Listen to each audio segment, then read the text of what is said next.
Good morning, everyone. We're continuing here in the Emunah Is. We began the chapter yesterday, B's chapter 2, all about bitachon, and he's saying that bitachon is not what we think. It doesn't mean that you believe in Hashem, that everything that Hashem does is going to turn out for the best, that everything that a person is challenged with in life is always going to turn out with the best prognosis and the best outcome. It means that whatever is happening in a person's life, so ani mamin be'emunah shalema, I believe with complete faith that HaKadosh Baruch Hu is the one that is guiding everything. Hashem is the one that is taking care of everything. So memela, automatically, since that HaKadosh Baruch Hu is the one that is in charge, everything is going to happen the best as HaKadosh Baruch Hu sees it fit to take place. That's our bitachon. And so he writes, Ubiyois pu'ulos ha'emunah al orkei ha'chaim, since that the effect of emunah is really in every aspect of a person's life, he bechlal midais b'nei adam, it's included within the realm of midais, of the character traits of people. Emunah is not a thing. Bitachon is not just an enhancement of your life. It's an actual middah, it's a character trait. And just like the middah of anav, of humility, and rachamim, of mercy, and similarly other character traits, they're not defined at all by physical forms. Because something that is physical has boundaries and measurements.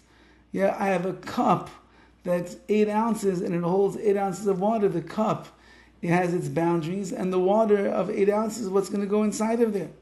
And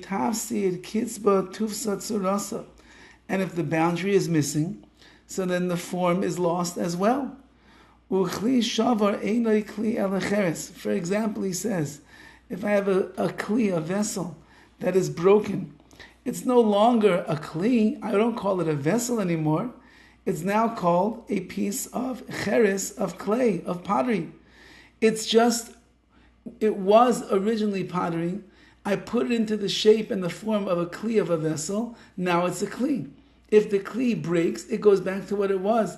It's not necessarily a broken kli, but rather it's just a cheres, a piece of clay. But the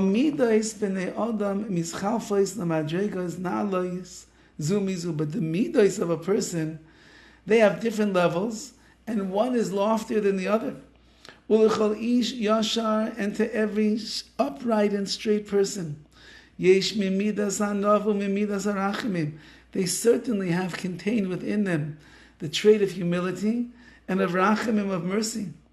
Aval ein b'nei adam mishtavim b'zeh, but nevertheless, even though this one's a tzaddik and that one is a tzaddik, this one is striving to be a better person, that one's striving to be a better person, this one worked on the middos for 20 years and this one worked on the middos for 20 years, but the levels of humility and the levels of mercy are not equal by anyone.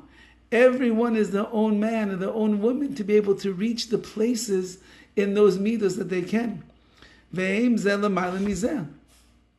And they have different degrees of the traits of each and every one of them. Which means, as his introduction to what he's going to say about Emunah Bitachon is, that anything that is a middah, anything that is a trait, is expandable. It can always grow. It can always move.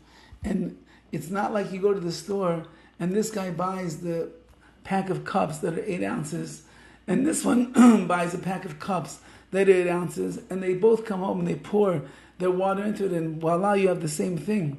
It doesn't work like that in middos. Each one of us, our kli, our vessel, which is going to contain the middah inside of us, it's different sizes, depending on who you are, the amount of work that you've done, the challenges that you overcame to achieve higher levels in that middah, and therefore it's always moving, it's always growing, it's always expanding, and that's the way that a middah works. Once that we know that, Mitzvah Hashem, the next class will be able to understand how it is that the Middah of Emunah and Bitachon is going to work in our lives as well. Have a wonderful day and a wonderful Shabbos.